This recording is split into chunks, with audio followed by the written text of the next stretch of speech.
ವರ್ಷ ಆರಂಭವಾಗುತ್ತಿದ್ದಂತೆ ಹಲವು ನಿಯಮಗಳು, ಹೊಸ ದರಗಳು ಬರೋದು ಸಾಮಾನ್ಯ. ಆದ್ದರಿಂದ ಹೊಸ ಆರಂಭದಲ್ಲಿ ಜನಸಾಮಾನ್ಯರಿಗೆ ಬಿಗ್ ಶಾಕ್ ಎದುರಾಗಿದೆ.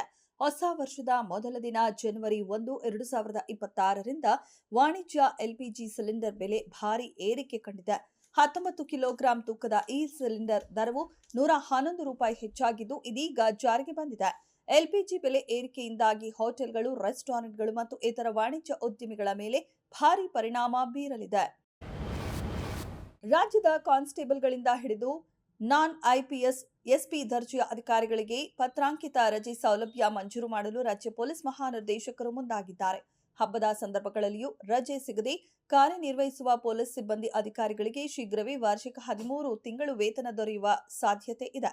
ಪೊಲೀಸ್ ಇಲಾಖೆಯ ಪ್ರಸ್ತಾವನೆಗೆ ಸರ್ಕಾರ ಒಪ್ಪಿಗೆ ನೀಡಿ ಆರ್ಥಿಕ ನೆರವು ಒದಗಿಸಿದ್ದಲ್ಲಿ police constable, police inspector, RPI, DYSP, SP ಹುದ್ದೆಯವರಿಗೆ 30 ದಿನಗಳ ಹೆಚ್ಚುವರಿ ವೇತನ ಸೌಲಭ್ಯ ಸಿಗಲಿದೆ.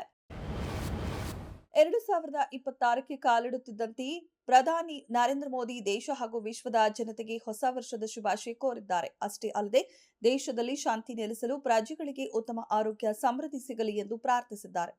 ಜನರು ತಮ್ಮ ವೈಯಕ್ತಿಕ ಮತ್ತು ವೃತ್ತಿಪರ ಜೀವನದಲ್ಲಿ ಯಶಸ್ಸು ಪಡೆಯಲಿ ಎಂದು ಹಾರೈಸಿದ್ದಾರೆ.